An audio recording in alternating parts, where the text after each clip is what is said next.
Hi, this is the third option. I'm Rick, and this is Judy. We're here today with another episode for you. We've been talking about the life of Paul, the Apostle Paul, and how that relates to our story of the Bible. Yeah, and how a man like this was so important to Christianity, and his life and his revelations and his writings are important to us even today. So we spoke in the last episode about gave background on his life and talked about his conversion and even why it was such an important thing for a man like this to come to the gospel. And so now we want to talk about his life and his ministry after his conversion.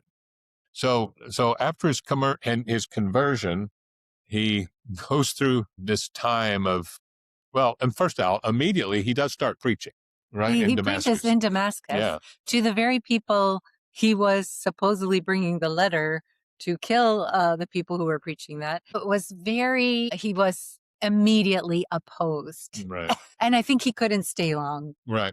And so but then he's gone for 3 years into Arabia, sort of like a desert hermit. And so this is 3 years of contemplating.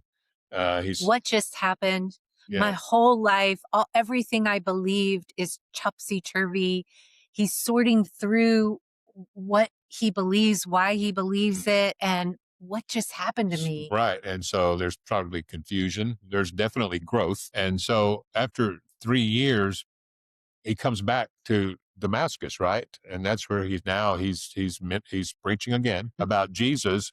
And this was where, after the 3 years, was where they wanted to kill him, right? And he had to escape. And so, yeah, these very people that he was on the way to Damascus to have Christians killed is now preaching the Christian message in a powerful way, and they're not liking it. Yeah, I think they feel like they were betrayed by one of their own. And so they were offended and they were angry and they tried to kill him. And this is where I think in the book of Acts, it talks about him being let down through the wall of the city at night in a basket because they were so enraged and ready to kill him, just like he had been ready to kill Stephen, for talking about these things publicly and reasoning and debating about him being a part of that church where Stephen was debating, and they stuck their fingers in their ears, and they're like, "We're not listening to this." And I can just see Saul of Tarsus being one of those, like, yeah, kill this man. But so now they're wanting to kill him, and he escapes. And this is when he first when he goes to Jerusalem, but he just goes there to see Peter and James. Yeah, I think he goes to see the disciples, but those are the only two maybe that were willing to see him. Yeah, I don't know. That's the way I understand it too. And so he does get to speak with Peter and James, and they're afraid too. I mean, understandably not sure what his intentions are, motivations are. Yeah, this is a man known to be on the other side. Yeah. And his stay is short. I think we were researching maybe about 15 days. And I think he had to leave again because of opposition. Yeah, and he left. So that's when he just kind of goes out on his own. And he's just doing his own thing. Yeah. He's not a part of the Jerusalem thing that's going on, which is the headquarters of the believers. And you've got all these apostles here, those that have known Jesus, and they're all there in Jerusalem, and they're gathering together and all that. And so Paul just goes out and does his thing, and he's carrying whatever he had garnered in those 3 years. He's carrying this message, and he's carrying it not to Jews but to Gentiles. And apparently a big part of the reason was probably that they didn't receive him, they didn't trust him, whatever. But he's just doing his own thing, and so he goes back to Antioch. Cilicia, where he was from. Syria, Tarsus, and is it Syria? Anyway, up in that area, Syria, and Cilicia. And he's kind of an unknown.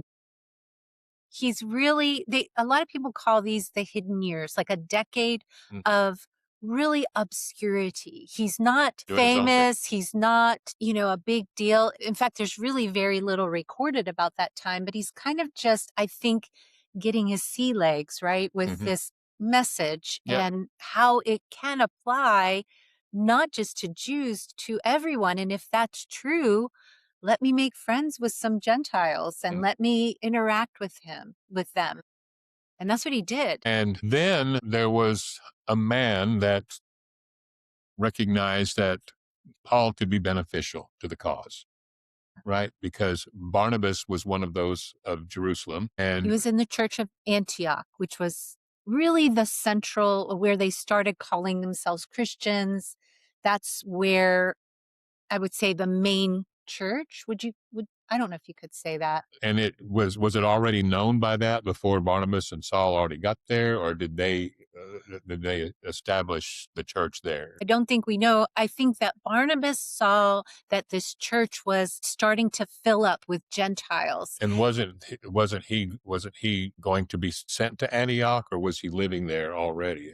So Barnabas was a leader in the church of Jeru- Antioch, and oh, he saw that the church in Antioch was filling up with Gentiles. And he thought to himself, I know somebody who can relate to them better than I'm able to. He goes to Tarsus, gets Paul, brings him back to Antioch, and Paul preaches there regularly for a year. okay. And so was this when before that didn't he have to convince the others that Paul was okay? So I think this is really cool that Barnabas, his personality, I think it means like son of encouragement. Yeah. In fact, his name actually was Joseph. Yeah, but Barnabas, son was of. Joseph, but Barnabas means son of encouragement. So that's what they called him because of how It's he kind of a was. nickname. Yeah. So he was very different from Paul in that Paul was very intense and very educated, and Barnabas was more gracious, I would say, and soft hearted and encouraging. Yeah. So he was actually the one who, I mean, I think everybody was afraid of Paul, and he was the one that like opened the door, introduced Paul as a safe person. He was really the one who opened the door for Paul to come and be a part of the church at large, I guess you could say. So, something about Barnabas is he was very well known for being he was known to be he had a great reputation being a good man, being generous. It appears that he's not he doesn't need to get the credit. He's well he get Behind the this scenes, guy is I think this guy is really awesome. He can really help here. He's smart. He knows how to talk to Gentiles. He's he's perfect. Yeah. yeah, perfect. Let's bring him and help with this work. I don't need it to be all my thing. Barnabas also was there, but it's mentioned that he had, he'd sold some property and, to give, to put into the pot to help the poor, when they were taking collections. So he was an open-hearted man. It seems Hmm. he was a son of encouragement.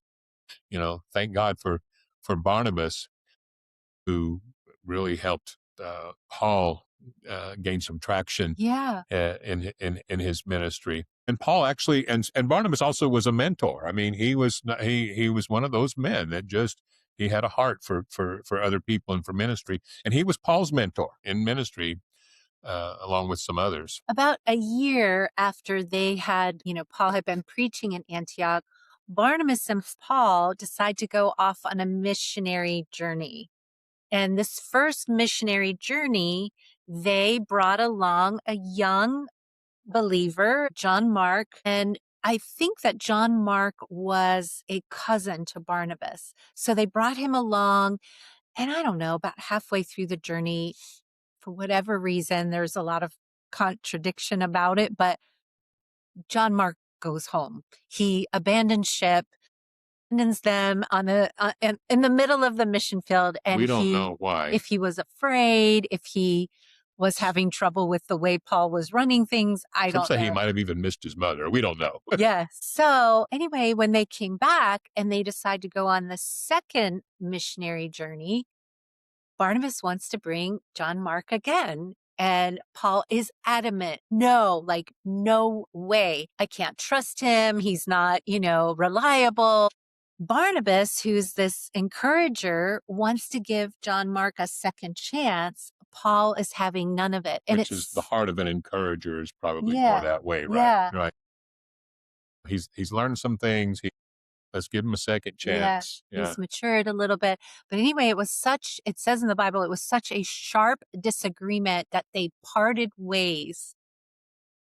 So they were two different men. They were very different, Paul, very passionate, very he was more into loyalty. And loyalty was very important to him. intensity. Yeah, and like he seemed to be like he had failed the test of loyalty, and so they saw people in different ways. So then they split up. So Paul or Barnabas went ahead with John Mark on his journey, and Paul joins up with a guy named Silas, and they go on their journey. And in a way, it actually helped the cause because it split them up and they got double Right. missionary, the areas that they affected. So later in Paul's letters, there's a letter to Timothy where he talks about bring Mark to me. And they believe that John Mark was actually Mark who wrote the Gospel of Mark and that he had some time to mature. Paul had time to soften, and there seems to have been a restoration of that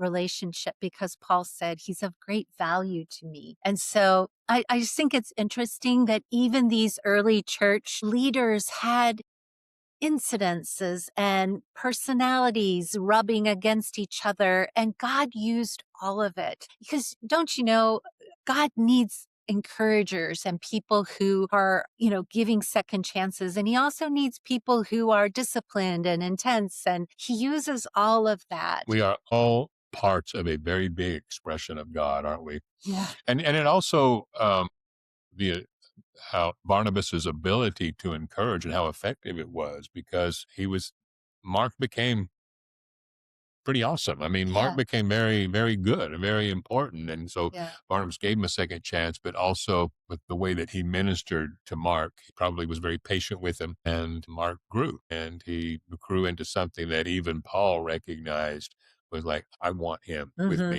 He's valuable Yeah. to I, me. I think it's a good picture of a healthy body of say body of Christ or a community that allows for people to be kind of the forerunners, the ones who are sort of like intense. Without them, we don't move forward. But then we also need these encouragers and we need the ones that are willing to try, even if they're inexperienced and then are allowed to grow and become who they are. And we need all of that for a healthy. Yeah, that makes me think of something. Just a thought that just now came to me. Yeah. I'll just throw this out. And so Paul was, we talked in a previous episode about his training, his background, influenced by Stoicism, which is really into discipline and everything operates on order. And for the way that John Mark that was totally out of order. That doesn't fit into any of this. If we do things right here, things will go right. But also, we know he's the apostle of grace, so he's preaching revelation, carrying a revelation of grace and goodness and love, but he just also has these personal things about him that are part of his personality, and some of them are learned disciplines. And so sometimes in his letters, some people they feel there's a little bit contradictory. They'll say, I know Paul taught this, and I see all these scriptures where he writes about grace, grace, grace, grace. But sometimes he'll make a statement that sounds a little bit legalistic, to say the least, maybe a lot legalistic in some areas. And does that cancel the things that he says about grace? Absolutely not.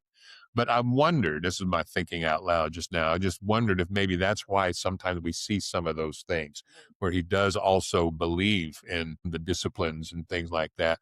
But his description of God and his heart is a gracious father. So anyway, I was wondering Yeah. about that because what we see in his writings is we do see it's the writings of a man, and it's a man that's been inspired and he's writing wonderful things. But sometimes he would even say this is me, not the Spirit of God talking here, or This is just what I think. yeah, Yeah. yeah. Or sometimes he'd say, I think I have the Spirit here.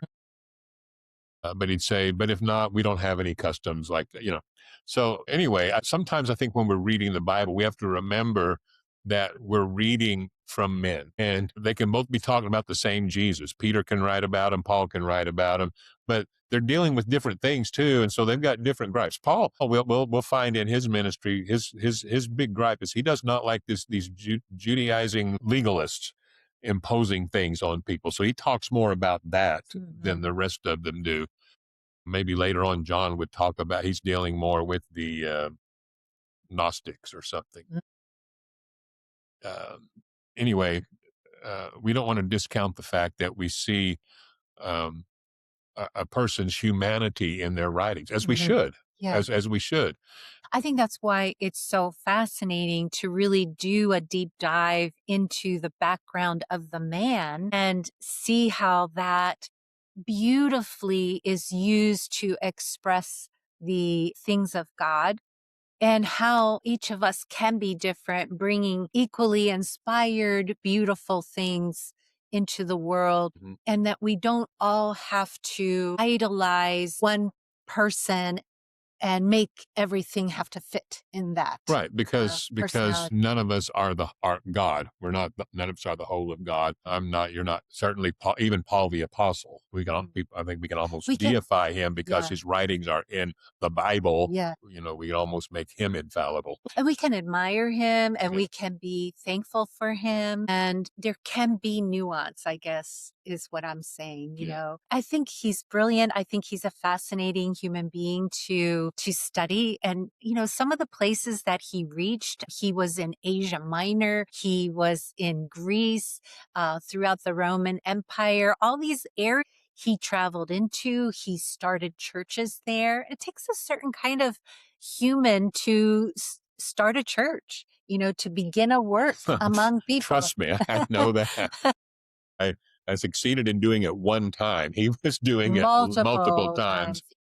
And he worked. He worked hard, and thank God for what he did, because he actually ends up turning this belief in Jesus into this sort of a small movement, among the Jews, into basically a known worldwide phenomena that was happening that hasn't stopped spreading since then. And his writings, I think sometimes people forget, or maybe they didn't even know that it was, most of his writings were, when we talk about the New Testament, it's the writings of Paul that come first. They're right. They don't have a New Testament to read when Paul's preaching, going around. They've got an old, what we would call the Old Testament, but they don't even have Matthew, Mark, Luke, and John. They don't have the life of Jesus to read about. Right. They're hearing people preach about this man that went around Judea, and we believe he's the Messiah. And this is the things that he did and taught. And it's passed down by word of mouth. It's not written down, at least that we know of yet. And the Gentiles didn't have this history, this scripture of promising a Messiah to them. They didn't know that. And so Paul had such a special area that he could teach authoritatively about that and how it's a gift to them. And he was really good with both, because of that, his message to the Gentiles basically was that the message of Jesus says that God is for everybody, for all you guys, for us, everybody. When he would get to talking, if he's talking to the Jews, he can really get into their stuff. He knows the details. He knows their rules, their laws. He knows the Old Testament. He can pull out the types and the shadows and say, this was talking about Jesus. He can do all of that.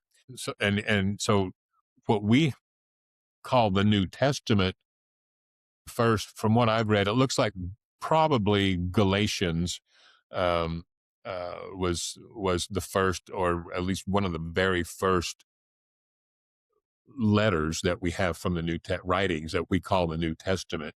Even before Matthew, Mark, Luke, and John were written chronologically, probably Galatians, and then some others of his. He was writing these letters, and this is what people had to go on. And so he's actually sort of the beginning of the New Testament writings. And can you imagine these churches in the Gentile regions that Paul starts, right? He's starting these churches where people gather together, they maybe share a meal together, and they're just like figuring things out, and he'll write them a letter encouraging them. And then you mentioned earlier how much it would get under his skin that these Judaizers would come in like, oh, there's a church formed. Here we come, and we're going to help them become, more holy. And they start, putting requirements on them that Paul's like, don't do that, And it was such a big deal to him because, and this is such a good point about his life. To me, it's one of the main things, is that he was so strong on this. He was like, I don't care. He says, if they're preaching something else other than what I'm laying out, I preach if something, I do it, he said, if there's a letter signed by me and it goes against this grace, angel in heaven, he even said. Yeah, because he lived that other and he knows the fruit of it. And it was zero. And then he experiences the person. He said, I count all that nothing, dumb, for the excellency of knowing him now. And this, he said, this is it. I don't want to give you one bit of that stuff because that does nothing. In fact, it'll get in the way of this stuff here.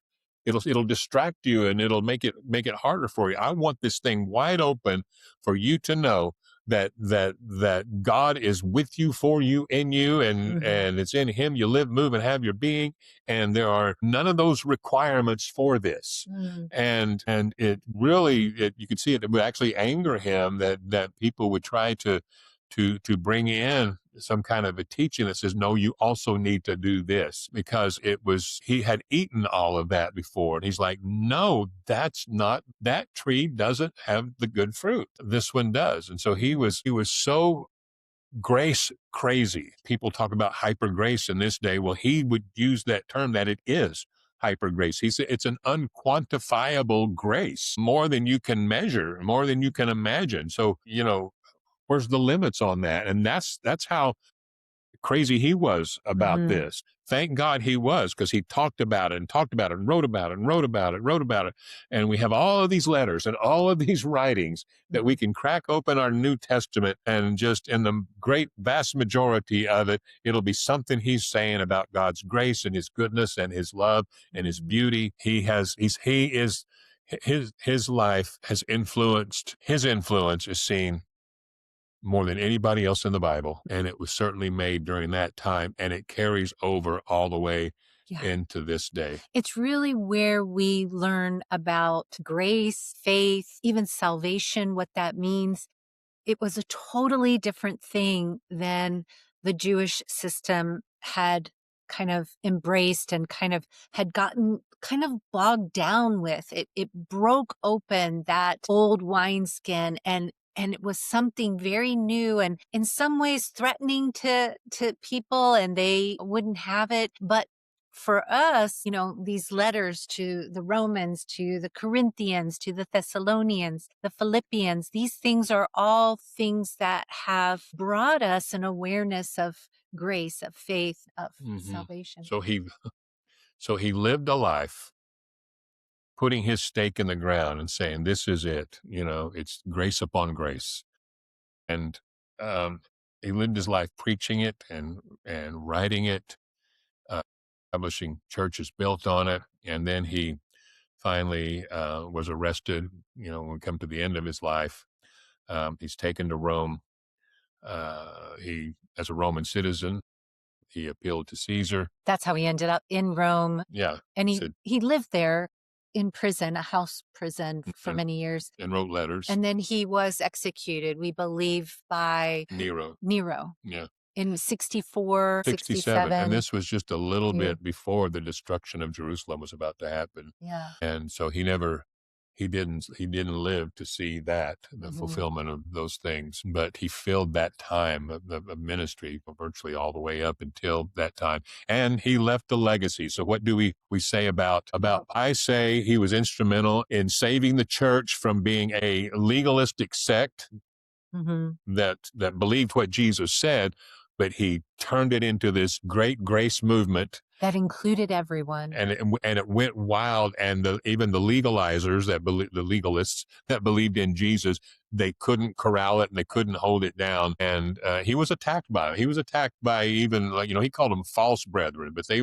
believed in Christ plus law, but they just thought he was doing damage even to the message of Christ. Mm-hmm. And but what he carried prevailed, and it went like a tidal wave and across the land, and it was changed, of course, not only individuals' lives, but um, cities were turned upside down. And he was, thank God for this crazy man, and I mean that in the most wonderful way that there is. He was crazy about the goodness and the grace and the love of God that he found, that he did not believe in until he met Jesus. And he found that, and it was revealed to him.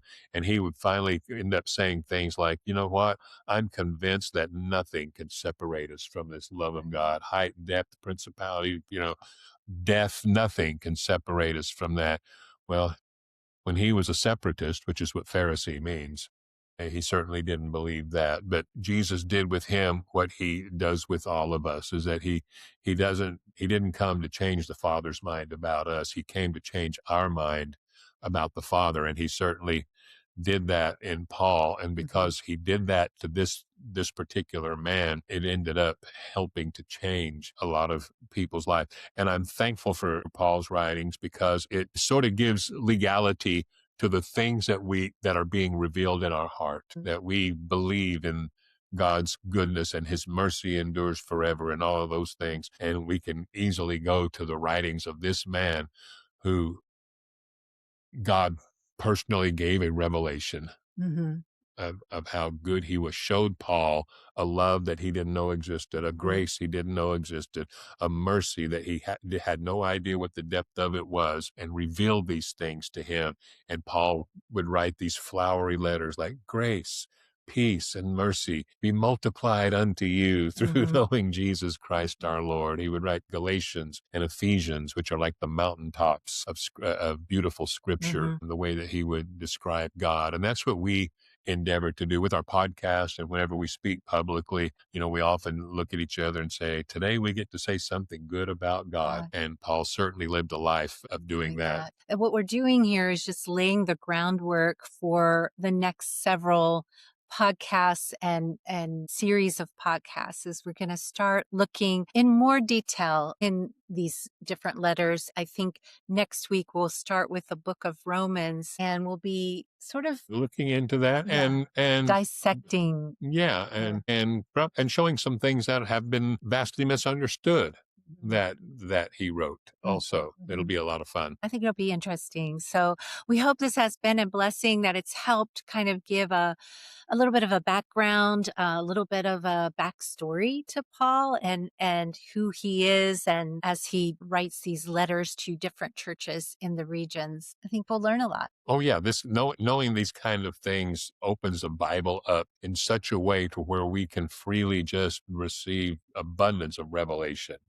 Well, thanks for watching, guys. And don't forget to share and like and whatever else you do for podcasts, right? Like, you subscribe, and you make a comment, or you share the video with someone, or the podcast. So thanks If nothing so much. else, subscribe, and then you'll get notifications that When we're we do the of our next one. And if you don't want to watch it, you don't have to, but you'll get the notifications anyway. That's good. Well, have a great day, everyone. Bye.